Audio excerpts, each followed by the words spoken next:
So yun mga kaibigan, pasensya na kayo at ngayon lang tayo ulit nakapag vlog. Gawa ng sobrang busy na natin sa sa trabaho mga kaibigan. Dito tayo sa ginagawa ko namin project dito sa 13.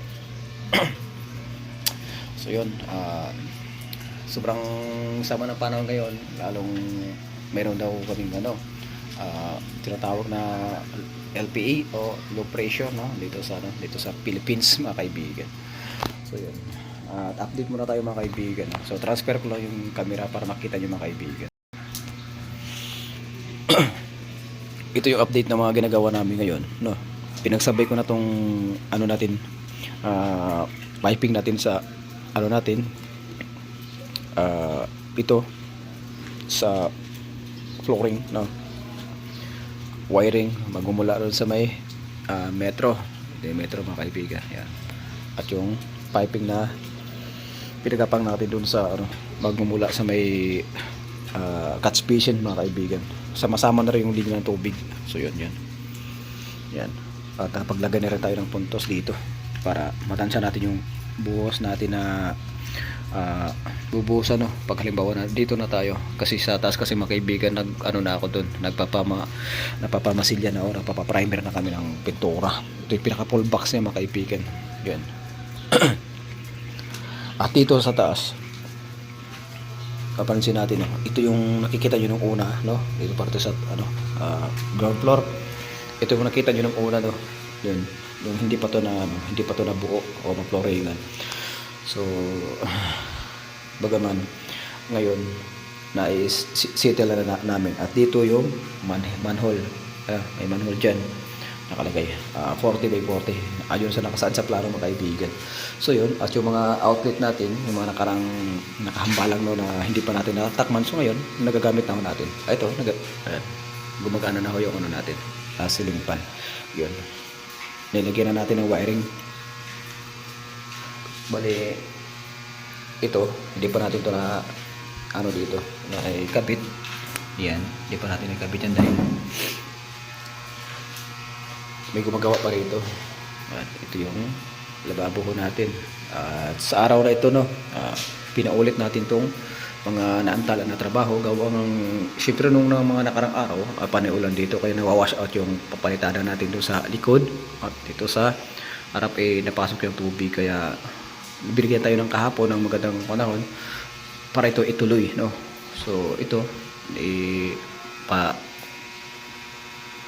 pinaparepair ko na ulit para mas maganda naman tingnan. Dahil itong parte na to mga kaibigan, bali pinakasala nila to. Itong nakapwestong higaan ko rito, ito yung pinakasala nila. At itong maliit na tong espasyo, ito yung kitchen nila mga kaibigan. Ito yung kitchen nila. So pinag-iisipan ko kung dito natin ilagay yung ref sa may gilid ng poste, kasi totally sa plano dito talaga nakasandal sa pader yung dito nakasandal yung ref natin sa may poste. So pag kumuha tayo ng 70 cm dito o 700 mm, maliit na lang yung natin, itong lababo. So yan, ito yung mga linya pa ng lababo, yan, at linya ng tubig.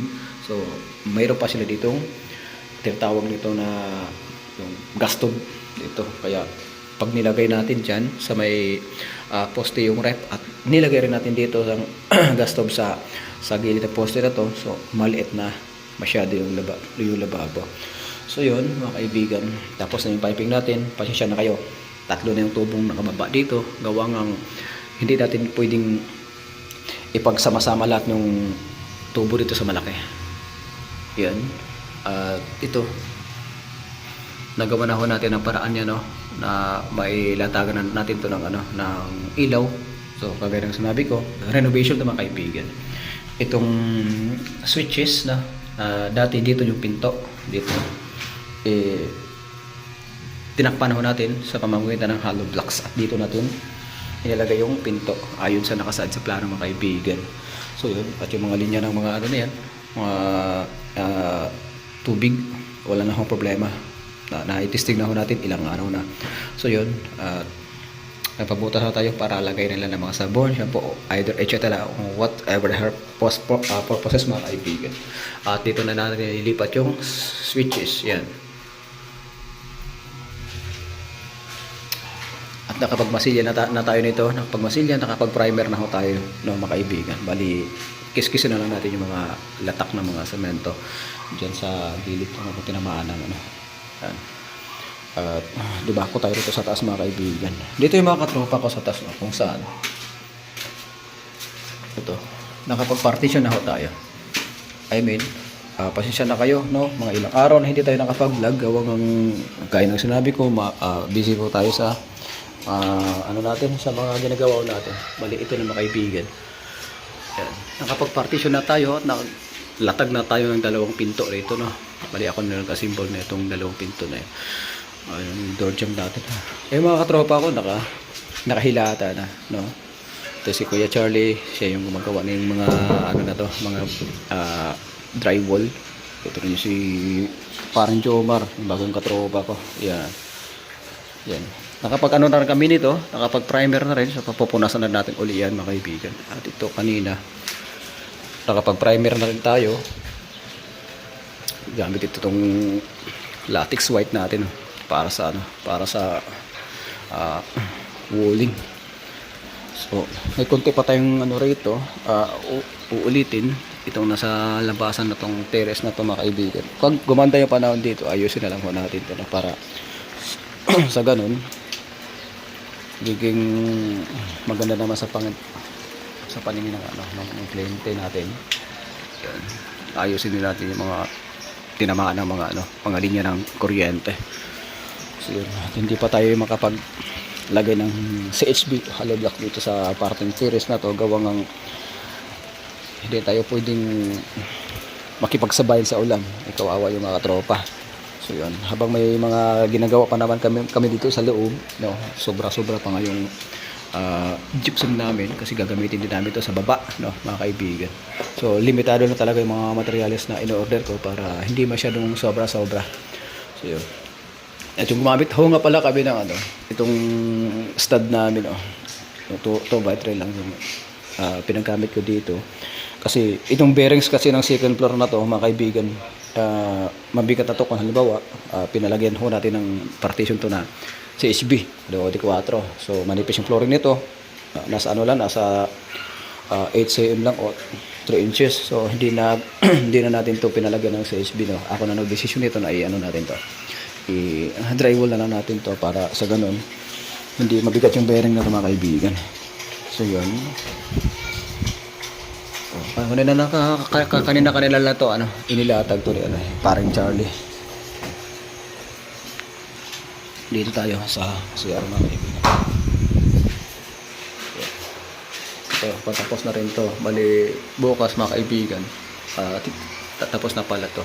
Bali ito. Bali ito na lang yung tatapusin namin mga kaibigan. Ito sa mga header ng pintuan. So, walang ilaw ka rito Kuya Charlie? Maliwanag po. Maliwanag naman. Okay. Ayun. Ng mga linya na ng aircon. Yan. At dito, sa labas naman tayo, hindi ito natapos mga kaibigan. Yan, kapakita ko na. Hindi ito natapos, gawang yung ulag kasi dito sa ano, sa parteng 13, hindi po nahinto, no? At pasalamat nga rin ako dahil nilagyan namin ito ng groove itong sa ano, sa weather shed, no? Para sa ganun matrap yung tubig na magagaling doon sa bubong at hindi sa gumulong dito sa may side wall na mga kaibigan. At kanina ikinabit ko na rin tong downspout namin, hinabol ko na rin to, no, para sa ganun iwasan din natin yung ano sa baba kasi may ano sa baba, may nagmamay-ari ng apartment, kaya kinuna ko muna to itong downspout natin, no, na kinonvert ko to sa ano, sa 2x3, i-reduce ko to para sa ganun magamit ho natin lahat ng tubo at makakatipid din tayo, no, mga kaibigan. So yun, pag natapos din namin itong maano rito, ma-finish ito mga kaibigan, ipapa waterproof na rin natin itong ano rito, itong kakrampot na ito nga ano dito, parang panding. So, maglagay tayo ng sukalo dyan, yan, isang hollow blocks mga kaibigan. At dito sa CR Dito sa loob, mga dilim mga kaibigan. At dito sa loob na to, no, na parting CR na to, ay binago tayong linya ng ano, may binago ho tayong linya ng water line. Kasi huli na kasi nagsabi yung client na papalagay daw sila ng single point na ano, na heater. Kaya nagpatik-tik ako diyan para maglagay ng additional na ano, na blue pipe para doon sa taas mga kaibigan. So yun, at ito yung kinalabasan, no, mga kaibigan. Bali papahuli ko na lang ikabit itong pintuan na to pag ito'y matiles na mga kaibigan, para sa ganun hindi naman magkaroon ng problema yung mga hinges nito. Kasi alam niyo naman mga kaibigan, pagdating dito sa mga plastic door ay mabilis matanggal yung mga hinges niyan. Kaya minabuti natin ipapahuli na natin, pero accurate na mga kaibigan. Kasi ako yung pag nag-assemble ng ano, ng plastic door, sabi ko sa inyo, ano na yun, sigurado na yun. Nilagay na rin natin yung ano, outlet, ilaw yun. At saka ito yung switches ng ilaw. Wala pa itong mga bombilya yan, mga kaibigan. So bukas siguro matatapos na rin itong masilyahan lahat, no, mga kaibigan. Then sabay na rin namin itong primer. At so yun, papahuli na lang muna natin yung ano nito, itong top coat namin na ano, na semi-gloss kulay white mga kaibigan. Kasi yun yung ano, yung gusto ng client na kulay white talaga yung ano nila, para mas malaki tingnan yung kwarto nila mga kaibigan. So yung tiles nito mga kaibigan, may order na rin namin to, pero inantay pa rin namin yung desisyon ng kliyente kung anong kulay. Ayun. Ito ilaw, naka 3-way ito mga kaibigan. Yan. Baba na tayo sa ano, sa ground floor. At itong baba na to mga kaibigan, papapunasan din natin to mga glass na mga na ano rito, mga natatamaan ng mga semento ng pagbuhos no namin, no, mga kaibigan, mga likabok yan. Ito pa yung natitira ng mga ano namin, mga pang primer at skim coat. Magpadagdag na tayo skim coat kung sakaling kukulangin. So yan.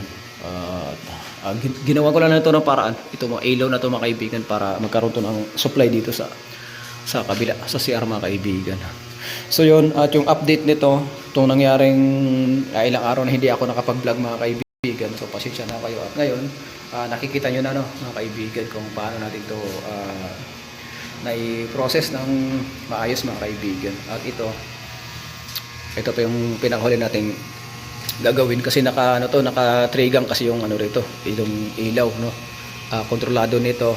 Ito kasi mga kaibigan, itong hinahawakan ko, kontrolado na dito yung ilaw doon sa may tatlong poste. Yun. At itong ano to, itong tatlong hibla ng wiring na to, bali naka-series yung dalawang ilaw diyan. Yun, dalawa. At yung isa sa harap na yun, dito sa isa sa mga supply nito mga kaibigan. So yun. So yun, sa mga hindi pa nakakakilala, no, sa channel niya, Stonerocks TV. So subscribe nyo na lang mga kaibigan, at marami pa kayong tutunan dito sa mga susunod pang mga vlog ng Stonerocks TV. So hanggang dito na lang, at God bless us.